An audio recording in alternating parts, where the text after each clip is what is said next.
5 things you should consider before switching to PC from console. Every year, more and more gamers are switching from console to PC. This is happening from a multitude of reasons. In this video, we're going to be covering the top 5 things you should consider before switching to the PC from console.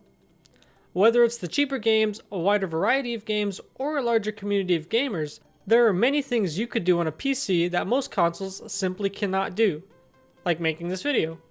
However, there are a few things that consoles can do that PCs simply can't, like play Red Dead Redemption 2.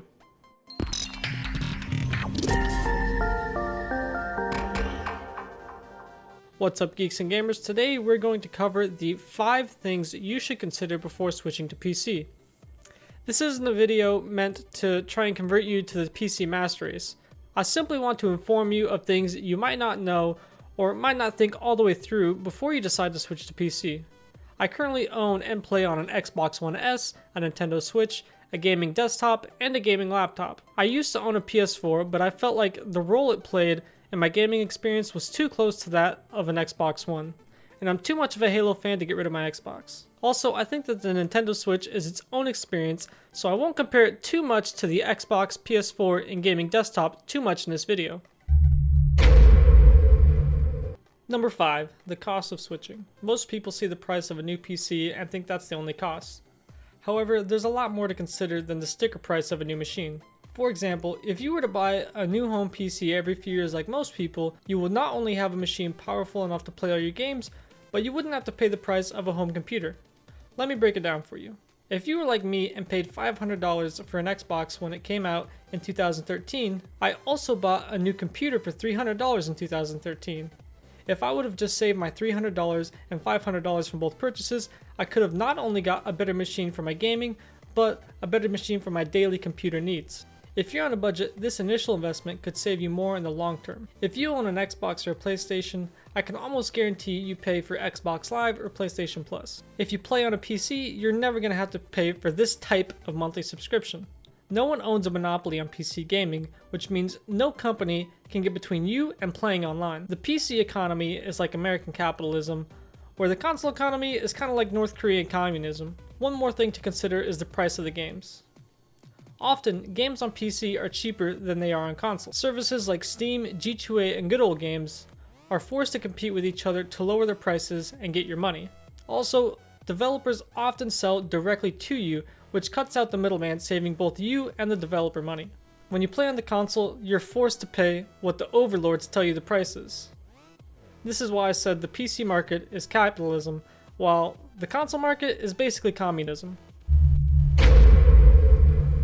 Number 4. Future-proofing.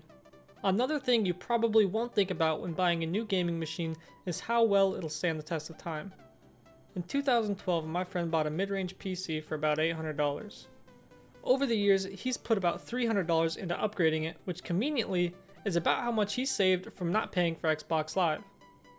This machine can still run new games like Call of Duty Black Ops 4 better than the Xbox One, which wasn't even released at the time. While future-proofing ties in with my last point about saving money, I think it has a few more things to consider. While my friend bought his PC back in 2012, when the Xbox 360 was the console at the time, he doesn't have to pay for any of his games he bought on this machine. When you buy a new generation console, you need to rebuy all the games you had on the last generation, or you just won't be able to buy them at all. My friend that I'm talking about is probably going to have to buy a new PC in a year or two. The difference is, when you buy a new PC, you have all the same games you already have in your library, and instead of having to get rid of them, they're probably just going to run even better. Ultimately, PC gaming provides you the ability to upgrade your device after you buy it. If you buy an Xbox One S for $300, you can't pay another $200 to get the Xbox One X. You are not locked into this method with the PC. Everything is upgradable. Number 3. Modding. One of the best things about PC, in my opinion, is modding. It can absolutely transform a game and make it a completely new experience. Other than a few Bethesda games, modding on the consoles is not even a thing. Many of my favorite mods are better than some DLCs from developers, and the best part is they're free. If you're thinking about making the switch to PC, or have already made the switch to PC, I would recommend you watch my video on the best PC mods of all time. Many of these mods are so good that people buy the games just to play these mods. Number 2, a better gaming experience. Everyone knows that PCs have better graphics than consoles. This isn't even an argument anymore. You might have been able to have this argument back in 2006, but in the current year, PC is simply the way to go if you care about graphics. There are some more points you might want to think about. If you want to chill back with a controller on your couch, you can do that on a PC. You can also sit upright at a desk and try your heart out. The keyboard and mouse are a better user input device for most games, which gives you an advantage over console gamers in a world with more and more cross-platform games available. Rocket League is probably one of the only cross-platform games where a controller is a better device to have. But guess what? You're on a PC, so you can use a controller if you want. My point is, you'll never be at a disadvantage when playing on a PC.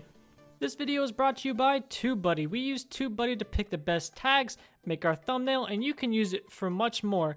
Get the maximum potential out of your channel using TubeBuddy. It's by far the best YouTube extension out there. Check it out using the link in the description below. Number 1, the friends. By far, your friends are the most important thing that make your gaming experience great. If all of your friends are on PS4 and they're staying on PS4, then you should probably stay on the PS4.